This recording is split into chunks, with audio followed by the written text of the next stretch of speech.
So for exam 2 review, we'll be covering, just briefly going over the skeletal joints and then spending the most of the time on muscles and then nervous as well, just kind of a general overview unless there are certain things in there that you'd like me to cover. So some basics. So pretty much what you saw in exam 1 is the same here. So respondus lockdown,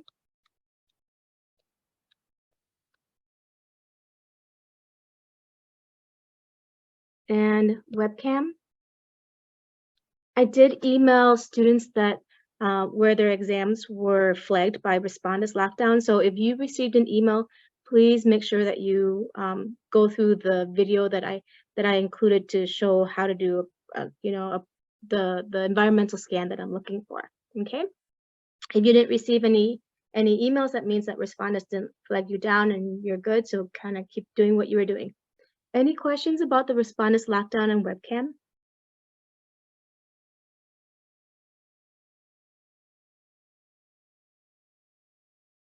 Okay, you're all pros at it now. Okay, so for exam 2, the lecture exam is going to be exactly the same. There's going to be 50 questions.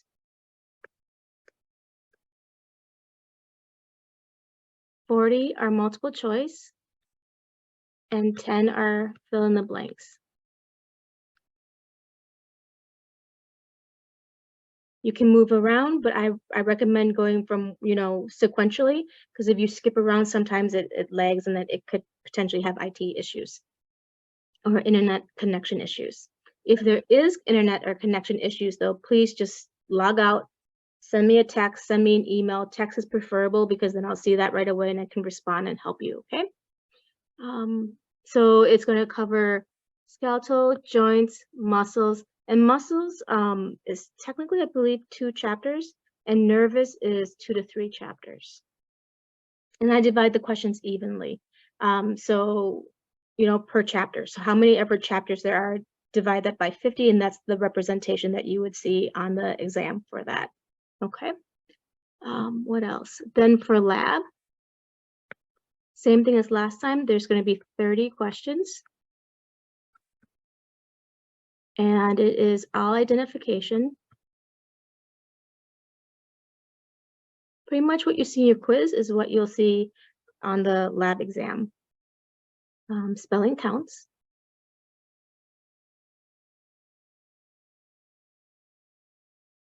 And maybe not so much in this one quite yet, but the next lab exam.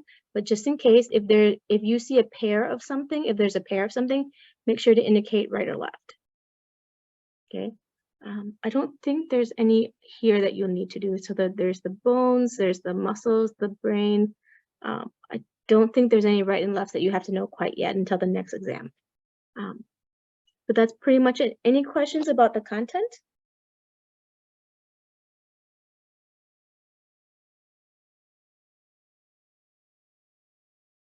Okay. Then move the chat over here. We'll start out with the basics of the skeletal system. So make sure you know the types of bones, such as short bones, flat bones, irregular bones, and long bones. It could be just pure regurgitation. For example, what's the definition of a flat bone? What's the definition of a long bone?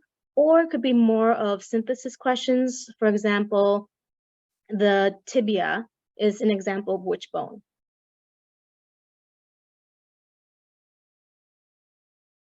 Long bone? Yeah, exactly. Or the scapula is an example of which bone? Is that a regular or flat? I'm actually. How about is it flat because people can? Oh no, sorry. Is it flat because muscles tend to connect to it? It's not. That's not the reason why it's flat, but it is flat.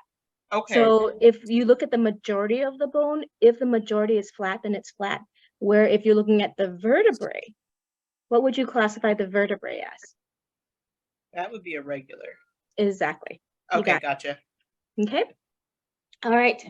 So those are some sample questions that you would see on that first part. Then make sure you know the function of bones, including movement. And bone by themselves don't move, but they are associated with muscles. like Erin has said, and because they're associated with muscles, they do, in association with muscles, allow for movement. They definitely allow for stabilization. Without your skeletal system, you would be a pool or puddle of skin and organs. So they provide the framework. They also provide protection. Their protection is more physical. They create cages. Can you give me some examples of where the skeletal system provides protection? Like the skull? Yeah. Yep. Yeah. What else? So you got the skull, The ribs. the ribs, very good.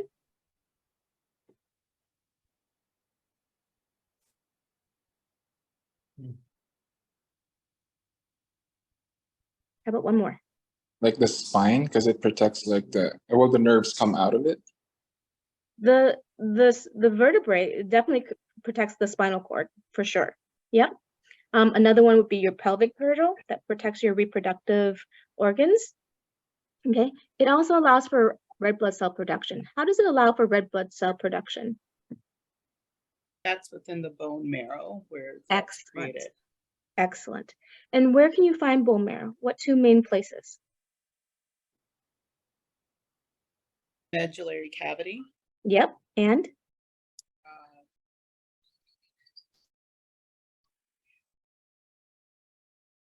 Why am I blinking? that's why you have all your class members to help you. Still thinking. Okay.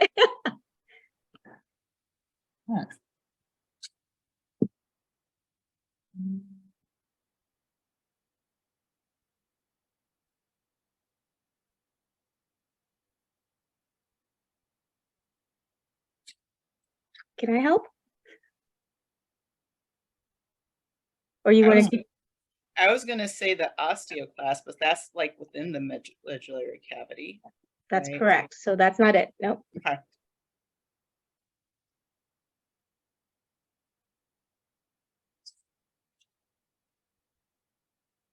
I'll give you a hint. You have to think outside of compact bone.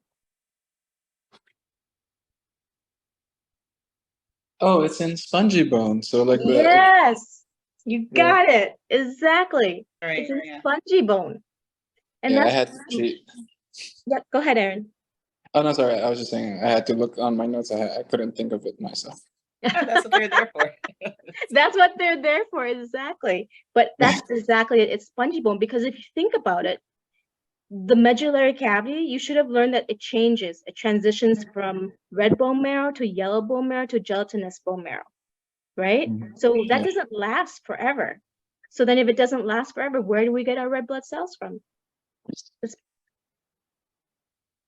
Go ahead, Erin. The spongy bone. That's exactly it. Okay. Yep, great, good job. Mineral storage, what does that mean? That's relating to the calcium and phosphorus that is stored within the bones and breaks down. Correct. Perfect, excellent, exactly. So bone is known for storing the calcium phosphate, right, or calcium and phosphorus. And the fact that it mineralizes and demineralizes, that's the part of bone transition, right? And that's really important because that's going to influence calcium levels in blood.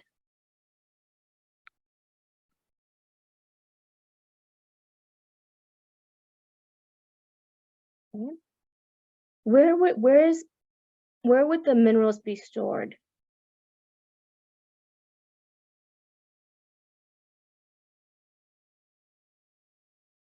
This is a little harder question. Where would you find the minerals in bone?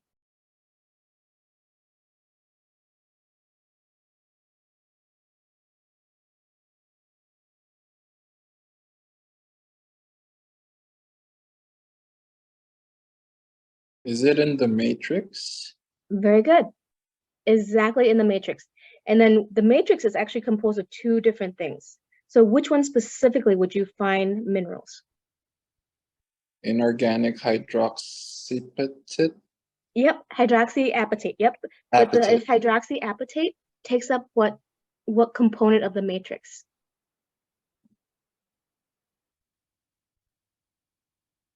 You've got matrix.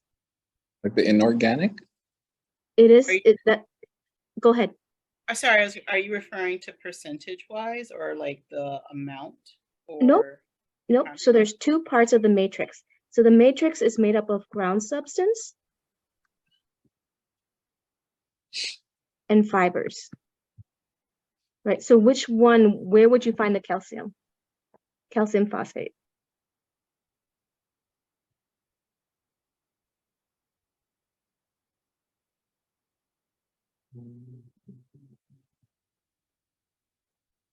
fibers, because the ground substance is like the clear part, but I could be wrong in that. That's why I asked you this question. It's best to be wrong now, right? Than on the exam. Right. It's actually the ground substance. Okay. Okay. Because in bone, you know that bone has the osteocytes and the different types of bone cells, right? It's got the hydroxyapatite, which is made up of the minerals, calcium and phosphorus. It also has fibers. What would you classify bone as, strong or weak?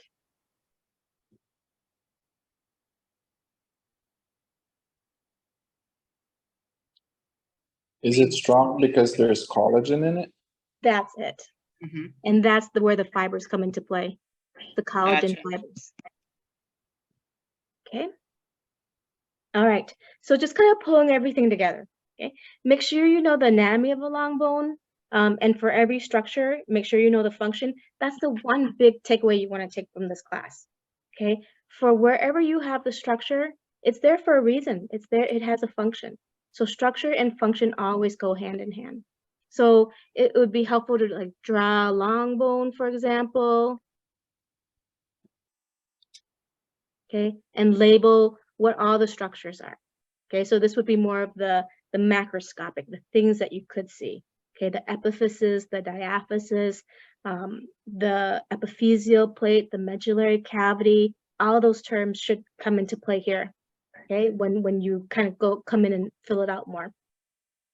For the microscopic anatomy, some terms that should come into play, and you can draw it. So like if you took a cut of a long bone, okay, you would make a drawing of it.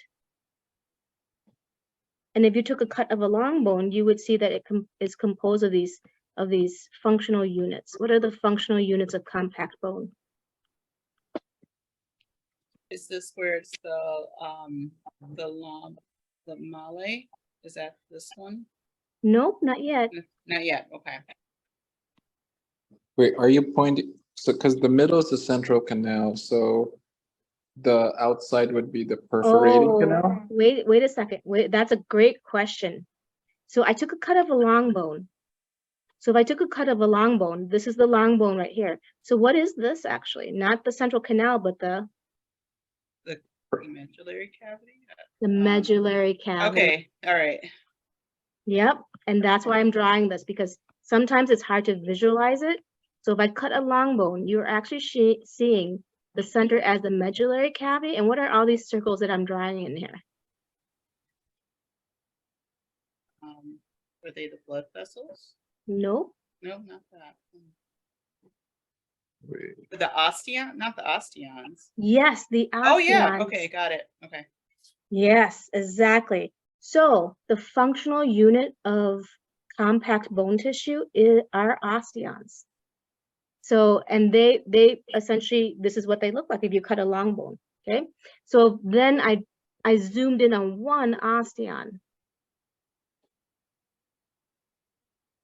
And Erin, this is where your question comes into play. What is this center now? That's the central canal? That's exactly it. So you need to be able to know, what are you looking at? Are you looking at the cut of a long bone? Or are you looking at an osteon? Okay. Now, if you're looking at an osteon, that's where you'll see, like, it looks like a cut of a tree.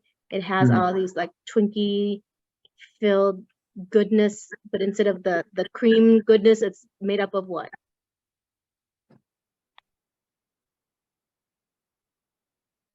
Instead of the cream and a Twinkie, what would this be?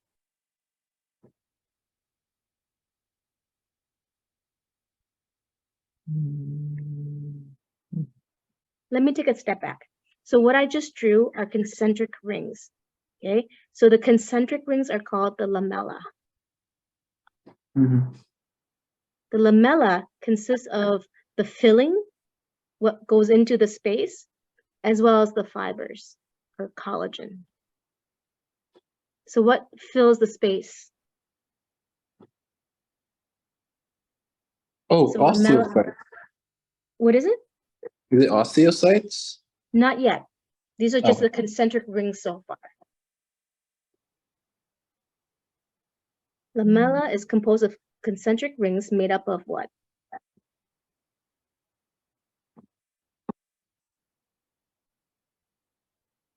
Blood Round, vessels? Nerves? not quite. Round substance. Oh. That's where you'll find the calcium and the phosphorus. Okay? Right? Now, wedged in between them, there are these little hollow cavities. What are these little hollow cavities that look almost like a lake? Are those the lacuna? Yes, exactly. So these are the lacunas.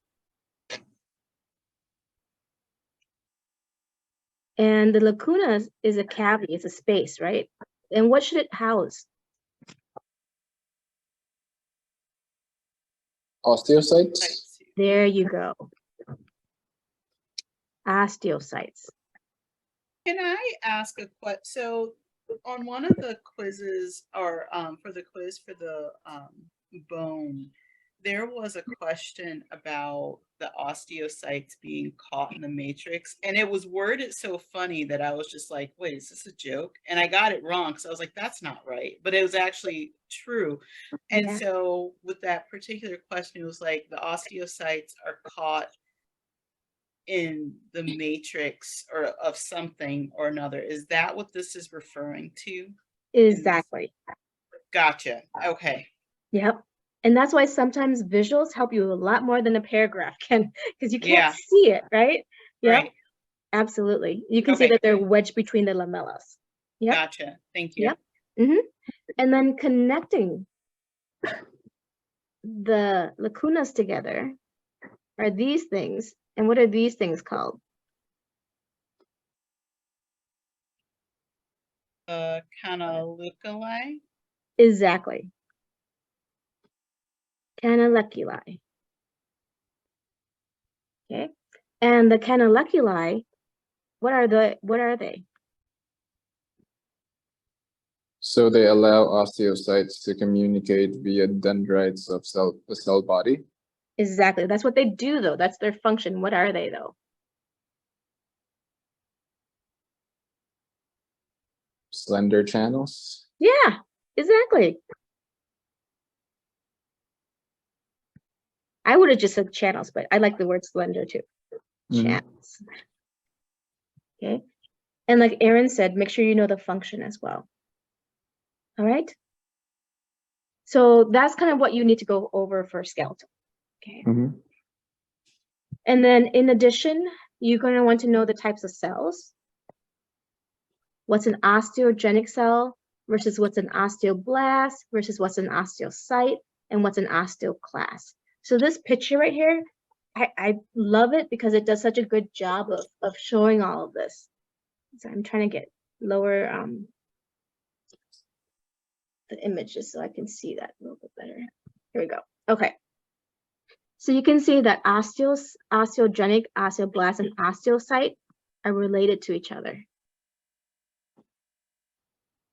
And this has been a test question in the past, okay? So osteoclasts are not related to the other three. They come from a different type of lineage, okay? So osteogenic is the stem cell, the starter cell, and then those cells can differentiate. Have you heard of that word before, differentiate? Okay. So differentiate, meaning it kind of like how a baby grows up and becomes like a toddler becomes a high schooler, and then as they age, they pick up more defined functions, you know, and by the time you become a college student, you know what you want to be. So cells differentiate just like how, you know, babies grow. So cells differentiate. So this osteogenic cell will pick up function and become an osteoblast, and an osteoblast becomes an osteocyte.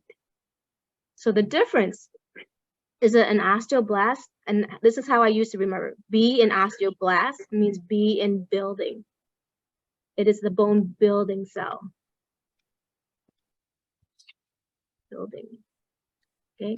So, oh, let me erase that. I can't even read it myself. Building. It's the bone building cell. An osteocyte is the one that gets stuck. So osteoblast, so here's an osteoblast, right? So what it's going to do is it's going to pull calcium and phosphorus and collagen around it, and then it's going to cause it to solidify. And when it solidifies, it actually forms the cavity that we call the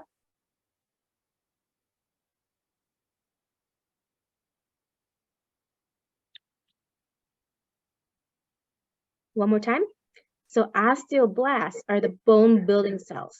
And in order to build bone, it's going to pull calcium, phosphorus, and collagen around it, and it causes that calcium phosphate to solidify or to mineralize or to calcify.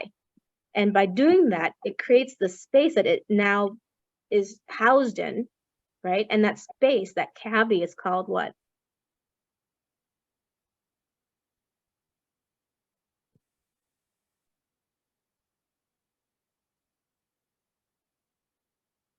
Or lacunae? Yes, exactly. Yep. And that's when, once it's trapped in there, it's no longer called an osteoblast because it can't build bone anymore. And then it's now called what? An osteocyte? That's exactly it. Okay, so that's the story of that lineage. So osteogenic becomes osteoblast, osteoblast becomes osteocyte. Okay, so at the same time bone can store the minerals, it can also release it. So let's say you go camping, right, and you have no food, and you know you need calcium, right? You learn about the importance of calcium in muscle and nervous system, right? It needs it to do all different functions within like muscle contraction and nerve impulse. Okay, so if you're stuck and you have no source of calcium, your body is going to release the calcium that it's storing in bone back into blood. In order to do that, it needs a cell that breaks down the bone matrix to release the calcium from bone so it can go into your bloodstream. What cell am I talking about? Osteoclast? That's exactly it. So do you understand the roles of these cells? So osteogenic is what kind of is the parent cell. It makes more and more. And then those become osteoblasts. Osteoblast builds. And then osteocyte is what maintains because it's stuck in there. And then if it needs to release calcium, the osteoclasts come by. Questions?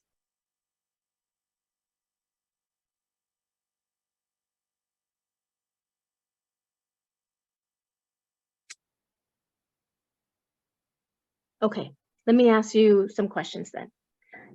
So your body maintains homeostasis at all times, right? So you want to make sure that you have the right level of calcium in your blood. So let's say that you drink 5 gallons of milk and you have tons of calcium in your blood. What's going to happen?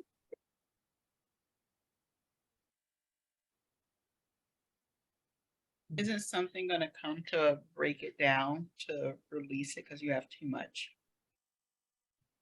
Where do you have it too much? No.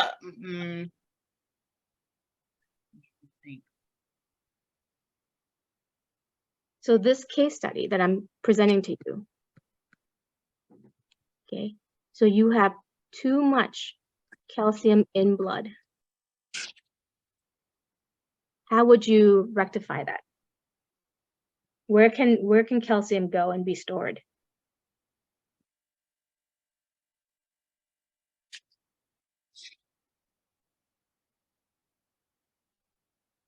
Where minerals? In your bones, exactly.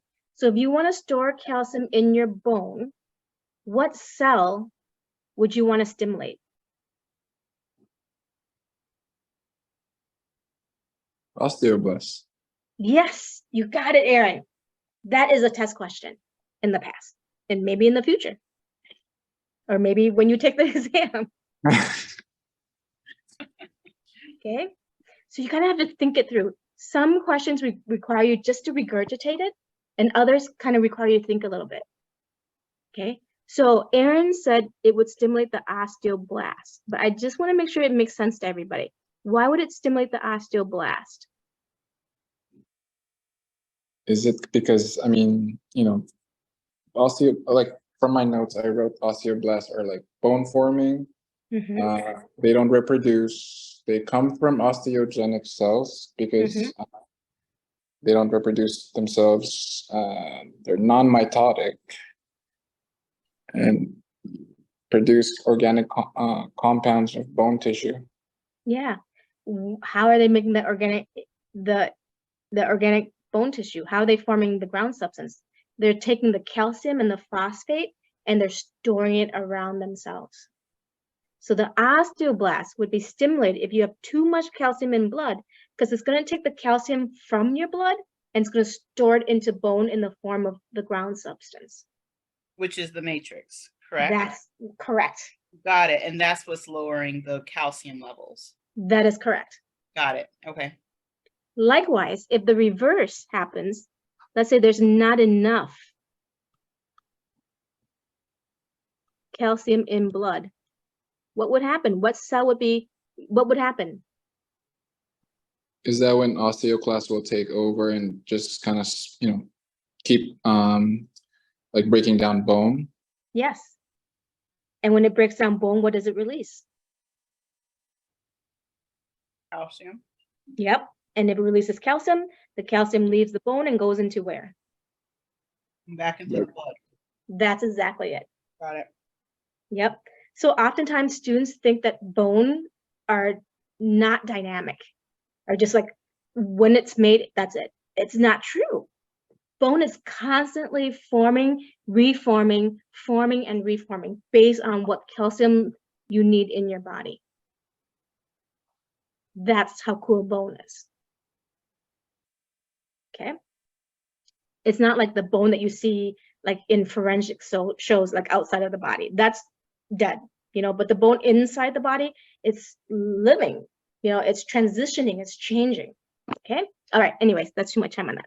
All right. Then we have the bone tissue. We have the compact bone. So compact bone consists of osteons. It's very heavy, right? If you can imagine, so the length of a long bone right here. Okay. So the diaphysis, that's where you find the compact bone tissue. Think of like if you're holding one pencil. Can you break one pencil? Yes. Yeah. Yeah. But if I tied like 20 pencils together, can you break 20 pencils? Nope. No. That's compact bone tissue. It's got these osteons, which look like pencils. You know, they're sticks, they're tubes, right? That are gathered, and like 20 of them, each section form around the diaphysis. And that's why it's heavy. It's made up of these osteons, which are like sticks, you know, tons and tons of sticks. Very, very heavy. And that's why it's called compact bone tissue, but also very what? Very strong. Okay. And I'm sure Aaron was going to say that before I interrupted him. So it's very strong. Okay. Then you have the spongy bone tissue. Okay. The spongy bone tissue, if you look right here, is very porous. Okay. But if you take a really close look at it, it's actually formed, all these trabeculas are actually formed along your stress lines. So you're weight bearing. So if you put weight on here, the weight forms kind of like this line right here. And that's where you'll also find the trabecula forming. So even though it's not as heavy, which is really important, because if all of our bones were compact bone, would you be able to move? No. No, you'd be so heavy, you'd be like dragging your body, and you'd actually possibly not survive, because your skull would be so dense, it would weigh down on your spinal cord. Okay, so that's why you have to have a good balance between compact bone and spongy bone. But that doesn't mean the spongy bone isn't strong, is not as strong as compact bone, but is incredibly strong because it's the trabecula, which is what the functional unit of spongy bone is, forms along the stress lines, your weight bearing, where your weight bearing form, pushes against it.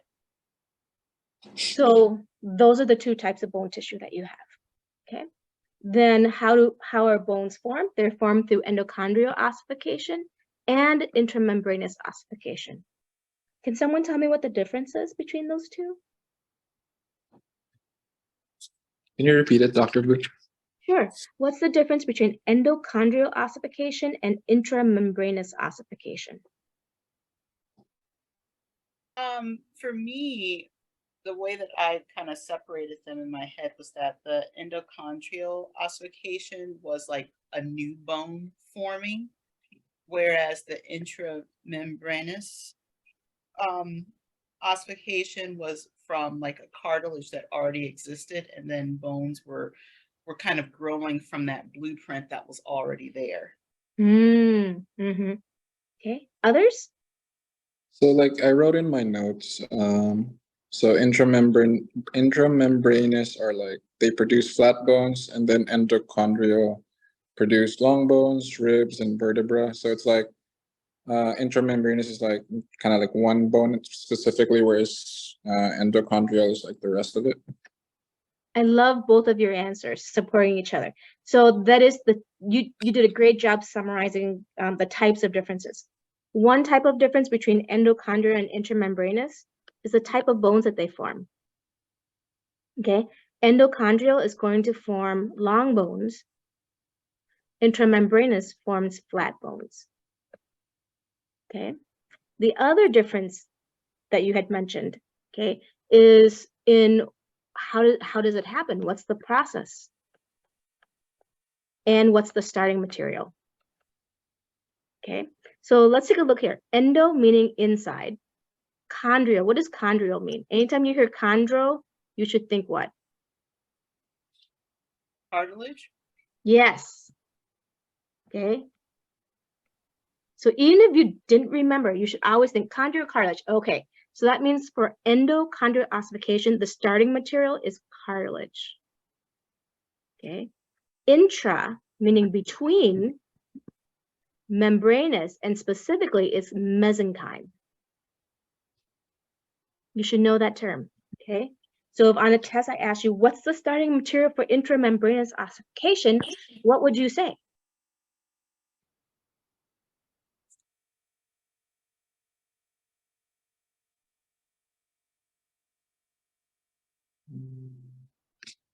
I'm sorry, Professor V, could you repeat that question? Sure. If I ask you what's the starting material for intramembranous ossification, what would you say? Mesenchyme. Perfect. If instead I ask you what's the starting material for endochondrial ossification, what would you say? Cartilage. That's right. That's exactly it. Okay. So the process, you do not have to memorize the step-by-step process. I just want you to know kind of overall what happens.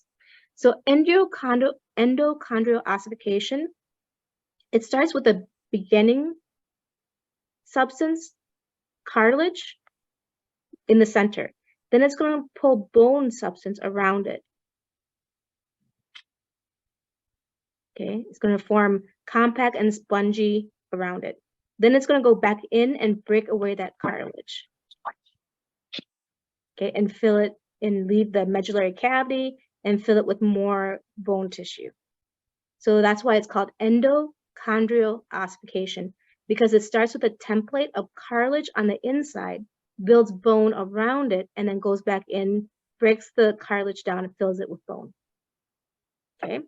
Intramembranous looks like a sandwich, and that's why it forms flat bone. Okay, so it starts out with mesenchyme on the inside right here, and then surrounds it with bone. Okay, so just very basic process, and in that process, the more important thing to know is what's the starting material. Okay, and the other thing you might see on a test, it's asking for what type of bone does it produce. Okay, all right, questions?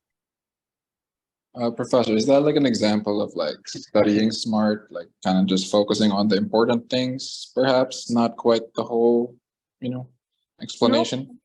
Everything in the script is fair game. Okay. Yep, the studying smart is using active learning and not just reading it. Because if you read it, you're going to forget within like 48 hours. But if you actively learn it, like by drawing it out, by making the cognitive maps and such, you tend to remember that for like 2 weeks and Okay. longer if you incorporate into your knowledge base. Okay. All right. So from the last exam, one of the suggestions was to provide my in-class drawings, and I did. Hopefully you found that in the link that I sent to you, I think last week or the week before that. There's a link that I sent with all of the anatomy and physiology resources. So these whiteboard explanations are on there as well. But this is what I essentially did. I went through what a long bone looks like, and then what's nice about this is that I didn't label on the picture, but I labeled below. So you can use this to quiz yourself, like what's B? And then B is diaphysis. It's the shaft of the long bone. It contains compact bone tissue called osteons. Okay, so you can use this to kind of quiz yourself. And I did that pretty much for all of the diagrams. So I have the long bone, and then I cut the long bone in half, which is what the next image is. And then I pulled out an osteon, and then I drew an image of an osteon, which is your third image there. Okay? Questions on it? Yeah. I didn't go through all the links yet for the review, but I did see quite a few that had like the YouTube links. Is this part of the YouTube link that you had, or would this be like a PDF that you No, had? ma'am, this is different. So it's divided into the lab videos and then the lecture videos. And if you go on to the next page, that's where you'll find these. These are called the whiteboard explanations. Gotcha. I hadn't gotten to those yet, but I'll look. Well, Yep. thank you. Thanks for putting those in there, because these are super helpful. Yeah, anything that helps you, let me know, and I will put whatever I can. Okay. All right. Then for joints is not too much physiology, but a lot of memorization. So whenever you have large things to memorize, I would highly recommend making a cognitive map like this, because joints drove me crazy when I was going through this class, because there's so much S's: syndesmosis, sutures, synchondrosis, so many sins, right? So it's nice just to see all the terms next to each other and how they connect to each other. So you can see that syndesmosis is a type of fibrous joint. Always is a synarthrosis, which is the term for movement. Oh, by the way, this is what students make the most mistake on in this unit, is that they confuse the examples with the type of movement. You have to read the question carefully. Am I asking you for the type of movement, or am I asking you for the example? Okay, so if I ask you, there's a type of joint between two long bones, what kind of movement would that provide? What would you say?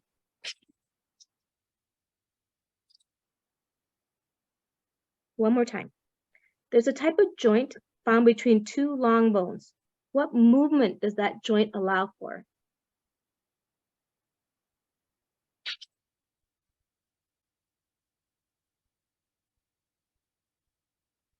Professor, could it be synarthrosis? Because, like, for example, the radius and the ulna, they're connected to one another, but they allow very little movement? It's actually, you're right with the synarthrosis. Okay, so you're absolutely right. That's the correct term to say. Okay, if instead I asked you the question, between two long bones, what type of joint is this? What would you say?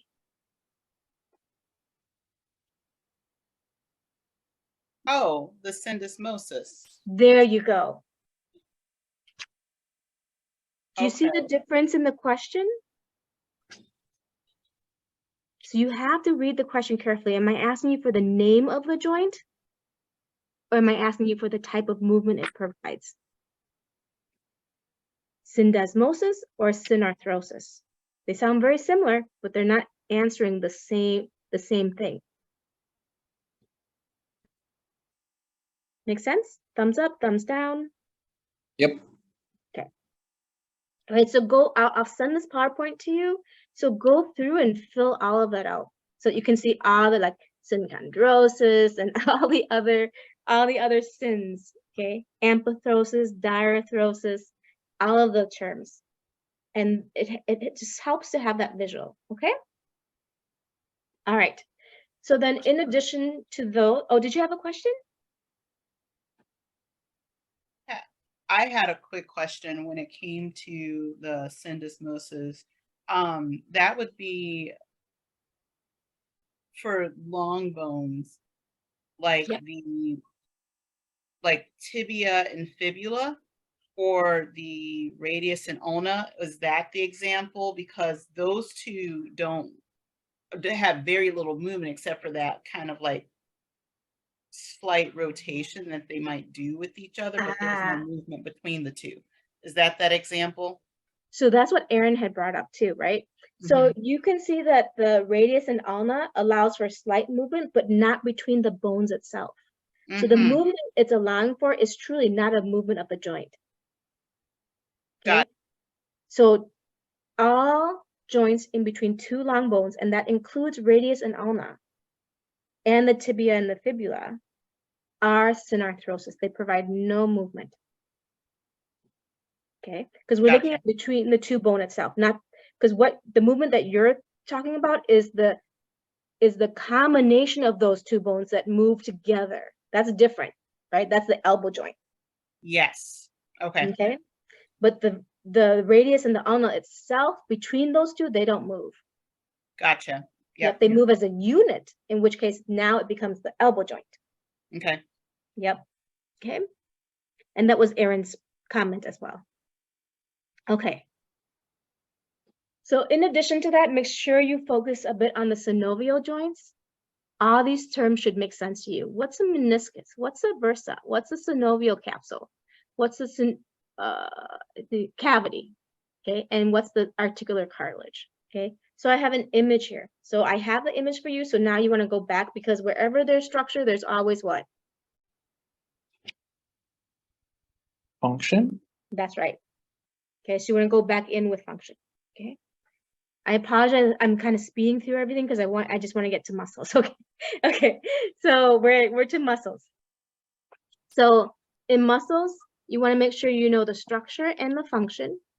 Make sure you know the neuromuscular junction. Okay. Make sure you know the sliding filament theory as well as metabolism. Okay. So I'm going to spend the rest of the time talking about the sliding filament theory. Okay, because I believe there are two of you that asked about that. So I'll spend some time on that.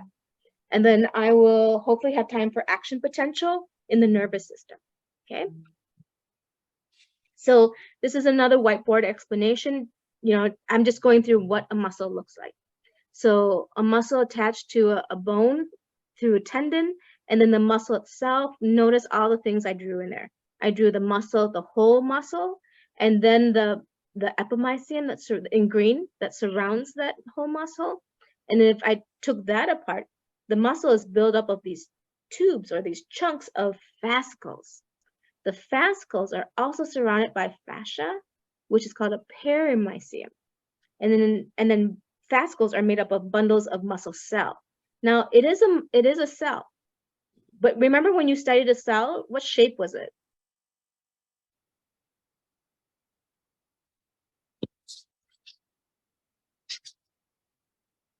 What was the shape of the muscle cell? Nope, of just a cell when you studied it in chapter 2. Like it's round? Yeah, this is not round. And that's what confuses students so much. It's like, what? That's a cell? Yes, it is.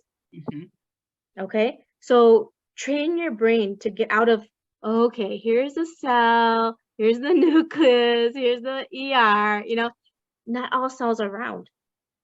Okay, so this right here, that is a muscle cell. Okay, so muscle cells are long. It is multinucleated. So instead of having the nucleus in the center, it's around the edges. Okay. So what I drew down here, let's see, how do I indicate it in here without making too much of a mess? So right here, I'm just going to circle it now, and then I'm going to undo the circle. But can everyone see what I'm circling? Yes. That is a muscle cell.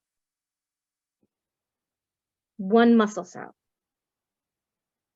So that one muscle cell, because it looks so long, it looks like a fiber. And to make things more confusing, because anatomists have nothing better to do, they call it a muscle fiber. Wow, that blew my mind when I first took this class, because I'm like, no, a fiber is collagen, elastin, and reticular fibers, right? No, a muscle fiber is another name for a muscle cell. Yeah, that was something that I had to kind of like take myself out of when it came to all of the overlapping terminology that meant a completely different thing. I know, that just killed me too. So if I ask you about a muscle fiber, I'm asking you about the cell itself. So what do you think my next question would be to my anatomy and physiology teacher?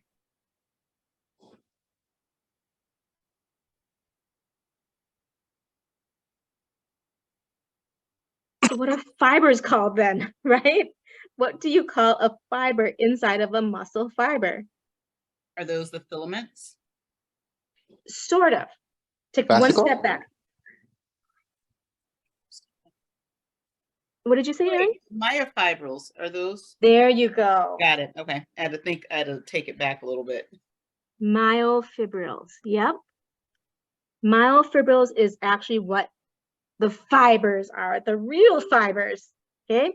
And the myofibrils are broken down into myofilaments. And then there are several filaments, being actin, myosin, okay, and a few more. But the main ones that we're going to talk about is actin and myosin. Okay, does that make sense? So you Yes. got to get beyond the terminology. Question. Erin, did you have a question? Oh, no, I was just agreeing. Okay, okay. All right. So start with this. Muscle contraction will not make any sense unless you understand this step first.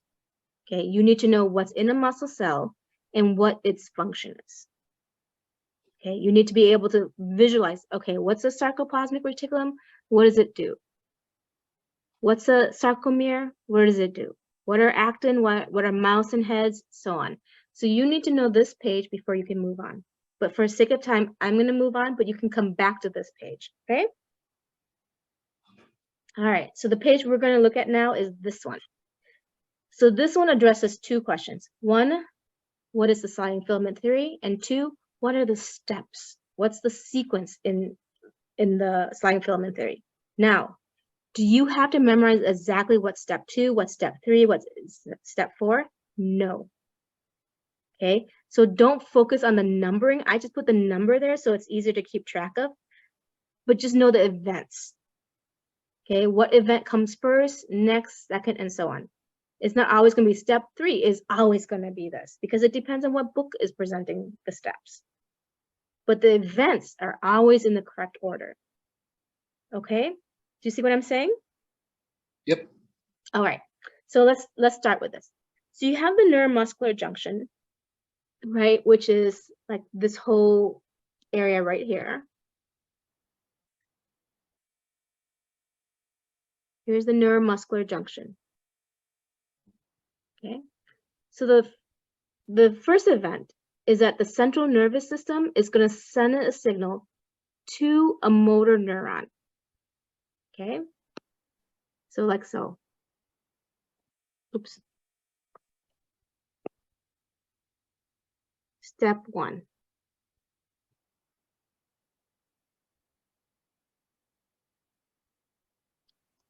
Okay, and that's what we call a part of excitation. Okay, So the brain is going to send a signal, and that $sign is the symbol for signal. It's going to send a signal to the motor neuron. You can call that signal an impulse, or more specifically, it's called an action potential. We're going to learn about that in the next chapter. Okay? So the signal is sent to a motor neuron. Why a motor neuron?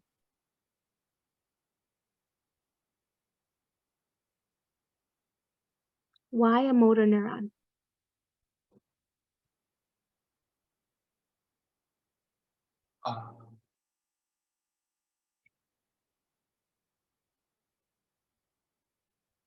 Is it because, so, I mean, it's an axon, so the end of it, the synaptic knob has to connect with the sarcolemma, and then that's when they start with the electrical signals to create an action potential in muscle contraction? Excellent. Yep. So I'm going to summarize what you said in one word. It's a postsynaptic. Postsynaptic. Yep. Okay. Okay. So you have a presynaptic and you have a postsynaptic. Okay. Right? And the postsynaptic means, where are you sending it to? And this one, because it's muscle, right? So you're trying to get the muscles to move. So you're going to send it to muscle. And the only neuron that carries messages to muscles is a motor neuron. Sensory neurons go the other way, right? It goes to the brain. Do you see that? Yes. Okay. So the main point is just like what you said, because you explain it in much greater detail in terms of the postsynaptic, where's it going to? And because you want the postsynaptic effector to be the muscle, you have to send it through a motor neuron, because motor neurons go that direction, where sensory neurons go in the opposite direction. Okay? All right. So once it sends it, that signal is going to travel along the motor neuron until it reaches the end.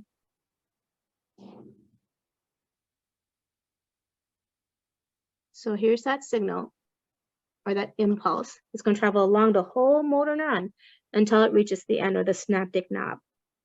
Once it reaches the synaptic knob, okay, it's going to cause the calcium gates to open. Wow. Remember we just talked about calcium in bone? Here's where you need calcium. Okay. When the calcium gates open, calcium from the ECF. Someone help me. What's ECF? Extracellular fluid. Perfect. Okay, so outside of the cell. Okay, it's going to go into the synaptic knob. Okay, imagine this. Okay, we're in class in person, right? And the bell rings, and the next class wants to go in. And as the next class moves in, it gets too crowded. What's going to happen? Jams up. It jams up, right? And it causes us to leave, right? It pushes us out. So when calcium floods the inside of that synaptic knob, it causes what's currently in there to leave. What's currently in there? Neurotransmitters. Yes. And what's that neurotransmitter called? Acetylcholine. Yes. So calcium gates open so calcium can come in. And when calcium comes in, it causes the exocytosis of the acetylcholine. It pushes us out. Okay? And that's why acetylcholine leaves. And acetylcholine, once it leaves, is going to cross the synaptic cleft, which gets it to the sarcolemma. Along the sarcolemma, it's going to bind to the receptors. And that's what transfers that signal from the motor neuron to the muscle. Okay, let me give you a scenario. If you touch an open wire, what's going to happen to you? Electrocuted. You're going to get shocked, right? Why do you get shocked? Because that electricity goes from the wire to where? Through. To your hand, right? But if you didn't touch that wire, would anything happen? No. No, right? So same thing here, okay? So if you can imagine, okay, here's the neuron. Here's the muscle cell. It starts off with electrical, but then you want it to be electrical at the end. Can it be electrical, electrical to electrical?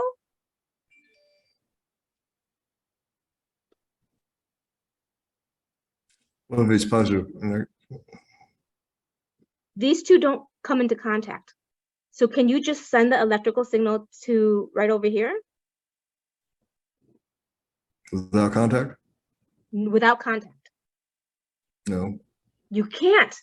And that's why your body mastered that and made it into a chemical. It starts off as an action potential, becomes a neurotransmitter, acetylcholine, and that's what causes it to go back to being electrical. That's why you had to go through all this process, because the two parts don't come into contact. And that's why it goes from electrical to chemical, then back to electrical. Does that make sense? Yes. That's kind of cool, right? It's like your body is just amazing. Okay. So, no, seriously. And that's why you have the excitation, and then the excitation contraction, and then the contraction, and then the relaxation. Okay. Repeat. Because it mastered this concept that if two things don't come into contact, you can't send electrical signals. You have to go from electrical to chemical back to electrical. Questions? Yes, this is Jamie. This is going back a little bit here to the top of the screen. The post-sign up and the pre-synaptic. Pre is what you're saying is the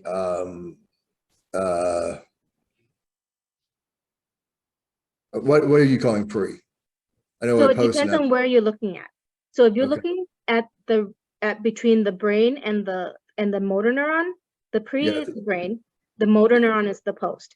If you're looking between the neuron, the motor neuron and the muscle cell, then the motor neuron is the pre and the post is the synapse, is the muscle. Okay, so according to which direction you're going then. That's exactly it. Okay, very good. Okay, thank you. Yep. And that's why it's a motor neuron, because the direction in which the motor neuron carries the signal. Okay, all right.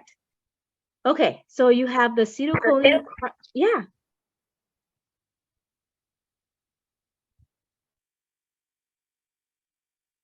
I'm sorry, I interrupted you. What were you going to say?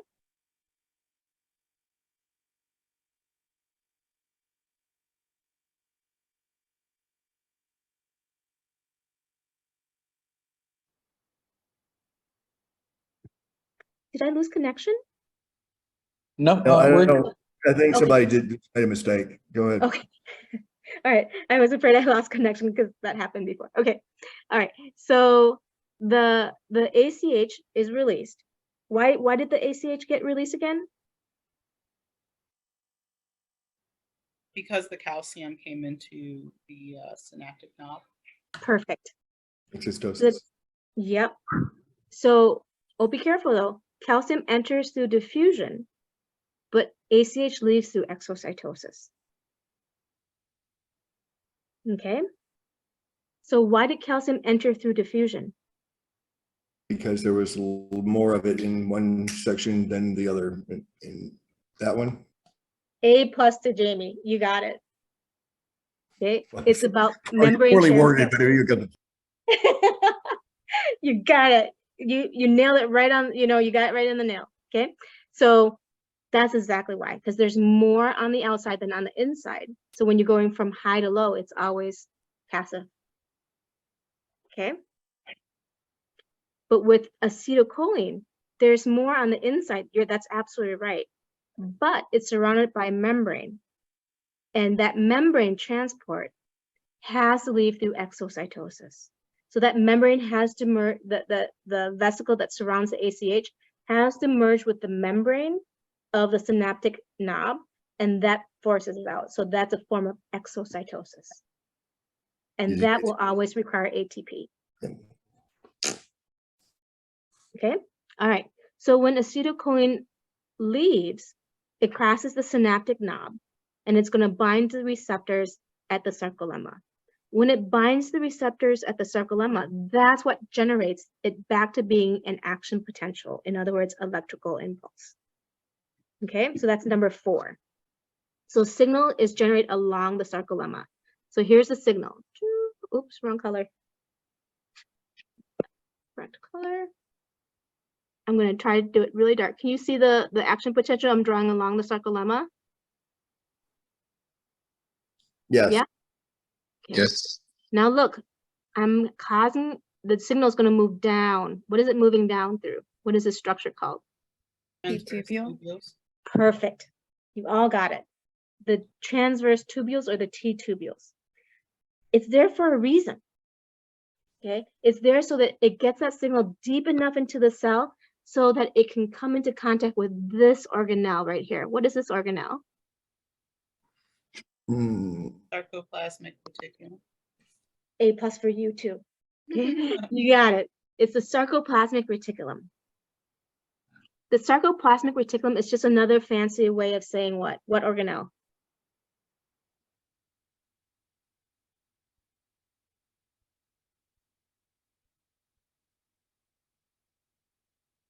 Come on. Cisternae?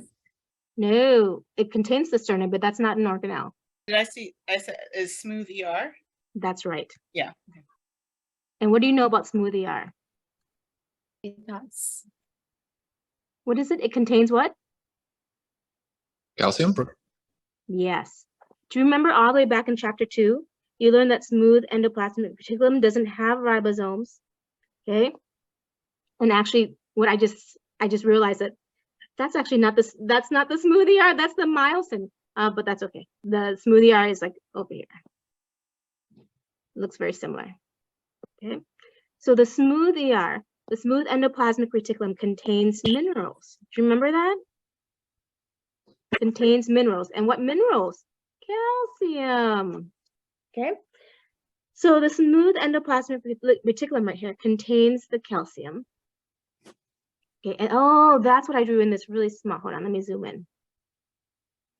That's the sarcoplasmic reticulum that I drew right here. In that purple, do you see that with the calcium on the inside? Mm-hmm. Okay. So the smooth endoplasmic reticulum contains the calcium. So when the signals go down, it's going to cause those calcium gates to open. And when those open, calcium exits and goes into the sarcoplasm. Okay. So what's the role of calcium here?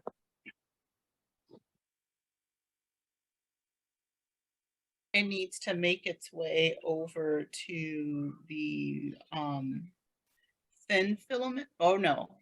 Yes, the thin filament to trigger the troponin to release itself. Exactly. Okay. So the role of the calcium here, I'm going to summarize what you just said, okay? The role of the calcium is to bind to troponin. And by binding to troponin, eventually it causes it opens the binding sites on actin. Which is covered by the tropomyosin? Correct. Have you heard about the Romeo and Juliet story?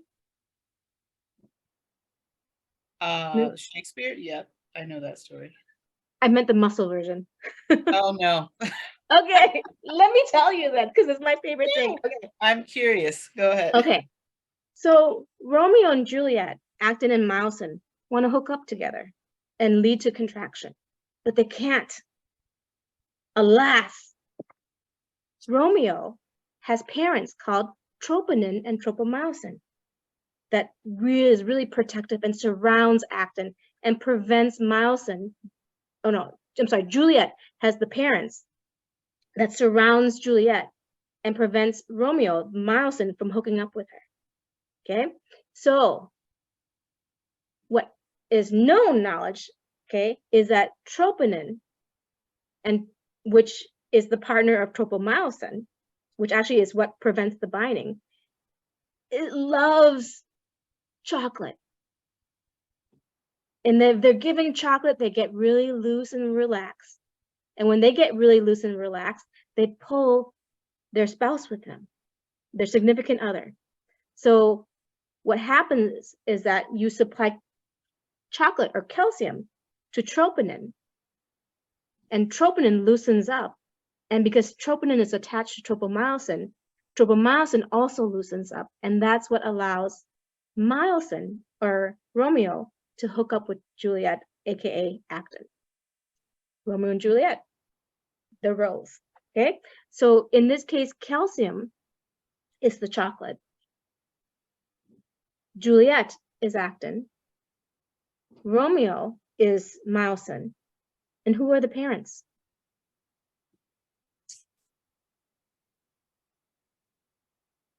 Troponin and tropomyosin. You got it. Okay, so what does calcium have to bind to?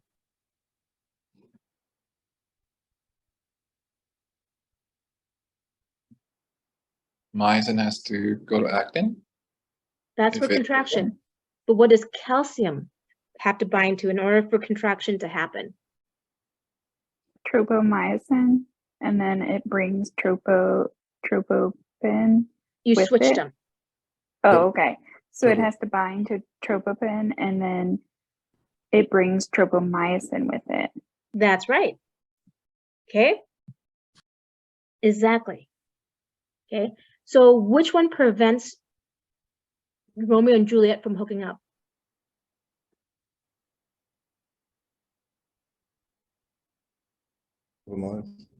Tropomyosin, Yes.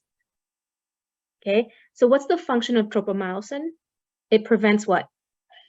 action coupling, Yes. Which prevents what? contraction, You got it. That's a test question in the past. What's the function of tropomyosin? Is the Okay. is the test question going to be in the form of Romeo and Juliet? Then I might get confused. It's not. It's not. I'm sorry. If that story didn't help you, just ignore it. It's just your instructors I loving Shakespeare. I loved that story so much. It actually really helped me understand that part. So It I works need for some. puppet in order for it to make it like work in my head. Otherwise, it doesn't stick. Yes, it works for some students. It doesn't work for everyone. So if it didn't work for you, that's cool. I'm cool with it. Find your way of learning it. Okay. So, but that's kind of what you do, right? You have to make things that relate to you so that you can remember it and understand it. Okay. So sometimes for some people, it works by just memorizing, troponin, tropomyosin, binds to this, and that's cool. But if you need more, find something that relates to you. Okay. All right. So then you have contraction. Okay. So calcium binds to troponin. I'm on number 6. Calcium binds to troponin. Troponin and myosin shifts away from myosin binding sites on actin. And then you have what's called the cross bridge formation. Number 7. You need to know that term, cross bridge formation. That's just another way of saying when myosin heads hook onto the binding sites on actin. Okay. But there are a couple things you need to know before that can happen. Okay. So before the myosin heads can bind to actin, what condition does the myosin heads have to be in? They have to be innervated. Yeah. Okay. They have to be energized. So they have used up what molecule? The ATP. That's right. Okay. So in order for cross-bridge formation to happen, prior to cross-bridge formation happening, the myosin heads have to consume a molecule of ATP. And then when it becomes energized, then it can click and bind. Okay. And then once it binds, it can then click. And when it clicks, when contraction happens, okay, so you have the cross-bridge formation, number 7. Number 8 is the power stroke. That's where the myosin heads pull the actin inward. Okay, and then you have contraction. So in contraction, what is actually getting shortened? What is actually decreasing in length? Sarcomere? Yes. But the sarcomere is a space. Okay, so the only thing that's shortening is the space. True or false? Actin and myosin shorten in contraction.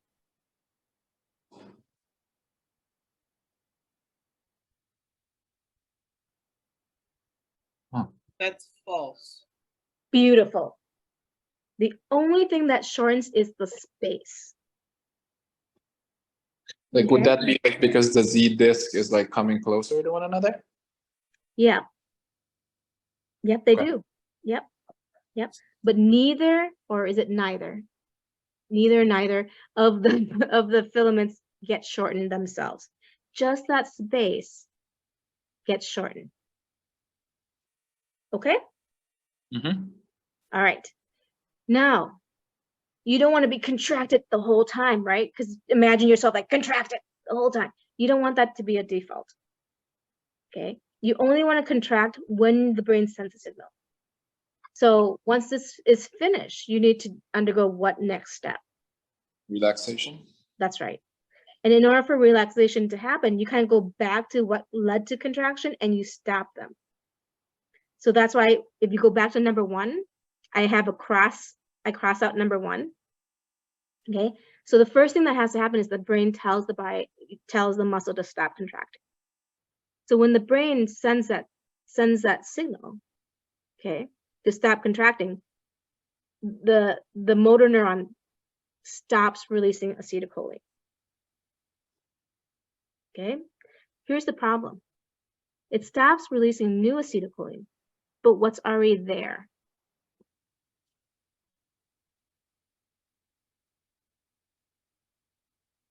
Oh, the acetylcholine and the calcium are still in the synaptic knob. That's right. So the acetylcholine is still there. So you, in order for relaxation to happen, you need this right here. What is this? Acetylcholinase, or did I pronounce that? I think I missed a syllable in there. But You're it's the ace of it. real Yes. close. It's acetylcholine esterase. So you're real close. Esterase. Yes. Mm-hmm. Yep. So what is acetylcholine esterase? Breaks down acetylcholine. Perfect. You're on a roll today, Aaron. So it breaks down the acetylcholine. And when it breaks down the acetylcholine, this signal right here, let me do it in this color. This signal right here is no longer sent.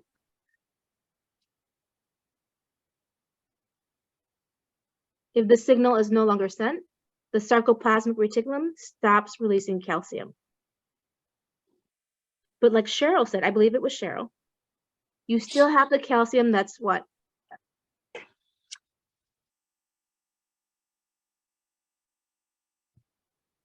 The calcium is still there in the synaptic knob. Perfect. Not the synaptic knob. We've left the synaptic knob already. Oh, sorry, and within the where the transverse tubules are, in the sarcoplasm. That's right. That's right. So if you want to pull the calcium back to where it's plentiful, what do you need? ATP. That's right. Okay. So let's take a look at this. I'm going to ask you some questions, okay? Okay. Where did you use calcium?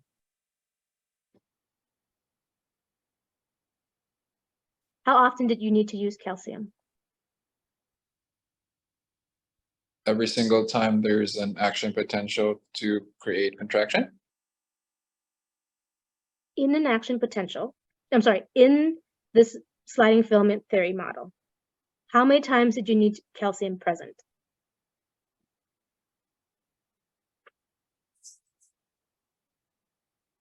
I want to say like 3 because it had to get into the synaptic knob first.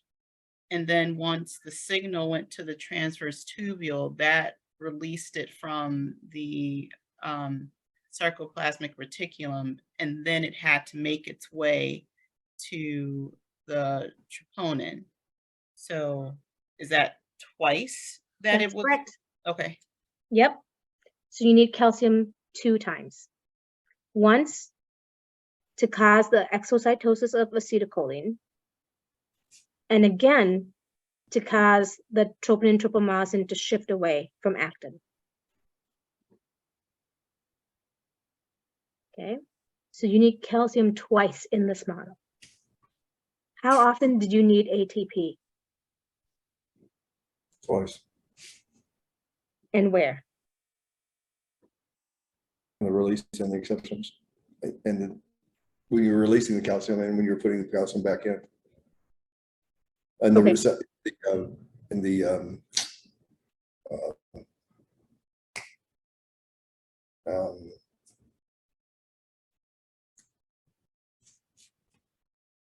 Stick to it, Jamie. You got it.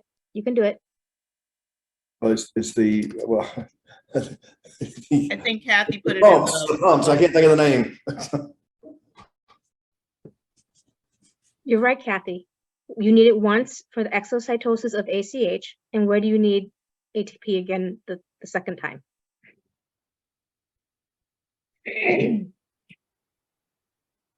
To attach to the myosin head? Mm-hmm. Attach to the myosin head. Very good. And then third time? Calcium going back out. That's right, for relaxation. So you need ATP 3 times in this model. Once for the exocytosis of ACH, like Kathy said.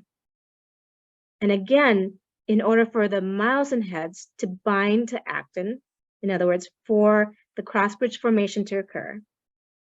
And a third time for relaxation to occur, because you need to take the calcium back out of the sarcoplasm and back into the sarcoplasmic reticulum. Whew, how was that? That was good, and that was part of one of my test questions in the quizzes, that I had to kind of think through all of those processes to make sure I got that one right, because ATP is the one thing that is actually needed for the contraction and the relaxation part, whereas the other ones, stop producing in order for the relaxation to happen. Thank you for that. In Yeah. case people don't believe me when I say this is going to be on your test. Yeah, it is. Yep. Questions?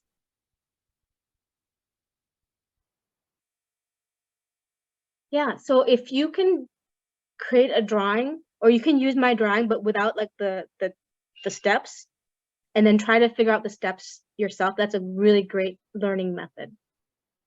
Okay, so hopefully I answered both of your requests, one for sequencing of the steps that happens. And again, it's not so much as memorizing exactly number 5 is this, number 6 is this. It's more of just memorizing the order of the events. Okay, as well as just the overall, what happens in muscle contraction. Okay, questions?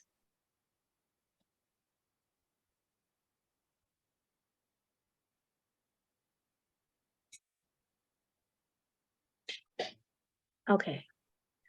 All right, so we're running short of time, unfortunately, and I apologize. I went over by a few bit, like 20 minutes. But make sure you do go through the rest of these PowerPoint, because here's a nice cognitive map of the nervous system. You can see it's broken down the central nervous system, the peripheral nervous system, the brain, the spinal cord, and then the sensory is broken down into the somatic and the visceral and so on. So the breakdown is really nicely presented here. A little bit better than the one in your textbook, because your textbook breaks them apart and has 2 cognitive maps. So this one, I pulled all of it together for the students, okay? And then I also drew a spinal cord, the brain, and the neuron. Make sure you cover the nerve impulse conduction. This one's also very hard. So there's a video. Is there a video? I'll double check. But I think you did make videos. I think, yeah. So there, make sure you go through the nerve impulse conduction, the resting membrane potential, the local membrane potential, the threshold potential, and action potential. Be able to distinguish between these 4, what are its unique characteristics, and you will need to know what is moving and where is it moving. For example, in action potential, you have depolarization. what is being moved and where is it being moved in depolarization? The sodium is being moved from the extracellular fluid to the intracellular fluid at that time. Yep, Because potassium's in the intracellular fluid. that's right. Okay, so you have the sodium and the potassium, but it's the sodium that's moving inside in depolarization. Where in repolarization, you also have the sodium and potassium, but here what's moving? Potassium is now moving In what direction? from intracellular fluid to extracellular fluid. Perfect. Okay, Regarding these two sections, or this, these examples of depolarization and repolarization, it didn't come up in my quiz, but will the numbers, as far as like the threshold being negative 55 millivolts, yep, so I'm just making sure. Okay. yep. I think, oh, yep, it's right here. So you should know this component right there. Gotcha. Negative 70, negative 55, and 35 is Yep. kind of the key things.